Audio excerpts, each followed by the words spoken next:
பிரியமானவர்களே, ஆண்டவராக இயேசு கிறிஸ்துவின் நாமத்தினாலே உங்கள் யாவரையும் நான் அன்போடு கூட வாழ்த்துகிறேன். எல்லாருமே சந்தோஷமா தானே இருக்கிறீங்க? இல்ல, நீங்கள் போகிற பாதையை குறித்து, உங்கள் எதிர்காலத்தை குறித்து, என்ன சூழ்நிலை ஆகப்போகுதோ அப்படிங்கிற ஒரு கலங்கின நிலைமையில இருக்கிறீங்களா? அப்படித்தானே இருக்கிறீங்க. ஆண்டவருடைய சமூகத்துக்கு போகும்போதெல்லாம் ஒரு கலக்கத்தோட, ஒரு கவலையோட, என்னதான் நான் செய்ய போறேன்? என் வாழ்க்கை என்னதான் ஆகப்போகுது? அப்படின்னு சொல்லி கலங்கின நிலைமையில தானே இருக்கிறீங்க. உங்கள பார்த்து தான் இன்றைக்கு ஆண்டவர் ஒரு வார்த்தையை சொல்லுகிறார். லூக்கா எழுதின சுவிசேஷம் 12ஆம் அதிகாரத்தினுடைய 25ஆம் வசனம். கவலைப்படுகிறதினால் உங்களில் எவன் தன் சரீர அளவோடு ஒரு முழத்தை கூட்டுவான்? இந்த வார்த்தையை கேட்கிற தேவனுடைய பிள்ளைகளே, எதுக்கு கலங்குறீங்க? எதிர்காலத்தை குறித்த கவலையா?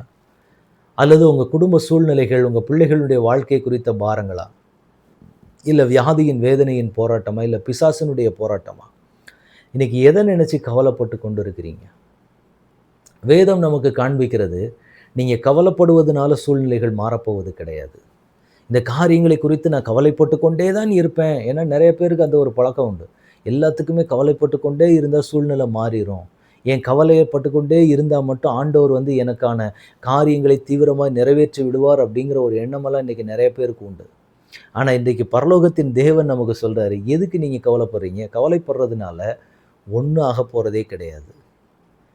உங்கள் சரீரத்தில் ஒரு முழத்தை கூட்டவும் முடியாது, குறைக்கவும் முடியாது. உங்கள் பேரில் எழுதின ஆசீர்வாதத்தை ஆண்டவர் உங்கள் பிள்ளைகள் கவலைப்படுறாங்கன்னு சொல்லி கூட்ட போகிறதும் கிடையாது, குறைக்க போகிறதும் கிடையாது. உங்களுக்குன்னு தேவன் முன்குறித்தவைகளை நீங்கள் கண்டிப்பாக பெற்றுக்கொள்ள தான் போகிறீங்க. ஆனால் அதற்கு முன்பதாக எதை குறித்து நமக்கு கவலை வருதுன்னு அதுக்கு முன்பாக இருக்கிற வசனங்களை பார்க்கும்போது காகங்களை கவனித்து பாருங்கள். அவைகள் விதைக்கிறதும் இல்லை, அறுக்கிறதும் இல்லை, அவைகளுக்கு பண்டக சாலையும் இல்லை, களஞ்சியமும் இல்லை. இல்லாவிட்டாலும் அவைகளையும் தேவன் பிழைப்பூட்டுகிறார். பறவைகளை பார்க்கிலும் நீங்கள் எவ்வளவோ விசேஷித்தவர்களாக இருக்கிறீர்கள். காகங்களை கவனித்து பாருங்கள். ஏதாவது அது சேர்த்து வைக்கிறதா?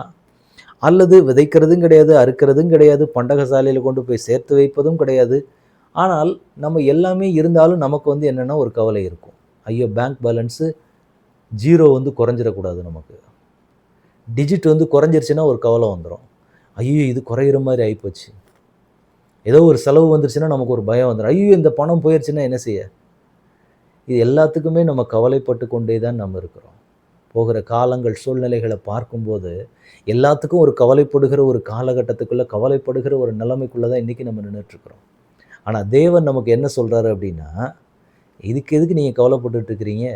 நீங்கள் பறவைகளை பார்க்கிலும் விசேஷமானவர்கள். அந்த பறவையை போஷித்து வழி நடத்துகிற ஆண்டவருக்கு உங்களை நடத்த முடியாதா என்ன? ஏன் அந்த அளவுக்கு கலக்கம்? தேவைகளை குறித்த கவலை எதுக்கு?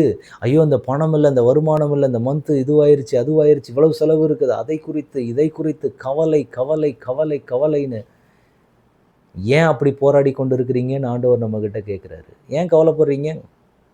கவலை வேண்டாம், மனமகிழ்ச்சியாக இருங்க. நிச்சயமாக உங்கள் தேவைகளை சந்திக்க ஒரு வழியை கர்த்தர் வச்சிருக்கிறாரு. அதை கர்த்தரே காண்பிப்பார். நீங்கள் கர்த்தரை மட்டுமே நம்பி நில்லுங்க. கவலைப்படுறதை தூக்கி போட்டுட்டு என் தேவன் என்ன நடத்துவார், அவ்வளோதான். இந்த ஒரு விசுவாசம் உங்களுக்குள்ளே எப்பயுமே இருக்கணும். ஆண்டவர் பார்த்துக்குவார், அவ்வளோதான். இதை என் வாழ்க்கை ஆண்டவருடைய கையில் இருக்குது.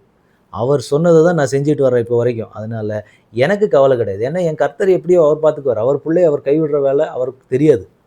அதனால் என் தேவன் என்னை நிச்சயமாய் நடத்துவார். என் தேவன் நிச்சயமாய் என்னை கரை சேர்ப்பார். இந்த மாதத்துக்கான தேவைகள் என்ன வேணுமோ அதை என் தேவன் அற்புத விதமாக சந்திப்பார். புதிய மாதம் வேறு துவங்க போகுது. மந்த்து எண்ட் ஆகிருச்சு, கையில் ஒன்றுமே இல்லைன்னு கலங்கி கொண்டு இருக்கிறீங்களா? உங்களை பார்த்து தான் இன்றைக்கி சொல்கிறாரு, ஏன் கவலைப்படுறீங்க? பண தேவைகளுக்காக ஏன் கவலைப்படுறீங்க? கவலையே வேண்டாம். உங்களுக்கான தேவைகள் அற்புத விதமாய் சந்திக்கப்பட போகிறது. அது எப்படி வரும்னு தெரியாது. காற்றையும் பார்க்க மாட்டீங்க, மழையையும் பார்க்க மாட்டீங்க. ஆனால் வாய்க்காலில் தண்ணி மட்டும் புரண்டு ஓடும். உங்கள் தேவைகள் அற்புத விதமாக சந்திக்கப்படும். ஆண்டவர் இன்றைக்கி உங்களுக்கு அதை தான் சொல்லி உங்களை பலப்படுத்த விரும்புகிறார். மாத கடைசி ஆயிடுச்சுனாலே பல பேரோட நிலைமை ரொம்ப பரிதாபமான நிலைமையாக தான் இருக்கும். சேல்ரி வந்த உடனே நல்லா இருக்கும். அதுக்கு பிறகு போக போக போக போக அந்த நாள் ஆக ஆக அது குறைந்து கொண்டே நிலைமைக்கு போயிடும். அப்படியே நமக்கு கவலை வர ஆரம்பிச்சிடும். ஐயோ, இப்படியே போச்சுன்னா என் நிலைமை என்ன ஆகிறது? இப்படியே போச்சுன்னா என் வாழ்க்கை என்ன ஆகுறதுங்கிற ஒரு கவலை வர ஆரம்பிச்சிரும்ல. இன்னைக்கு ஆண்டவர் சொல்றாரு, மந்த் எண்ட் ஆயிருச்சுங்கிற கவலை வேண்டாம்.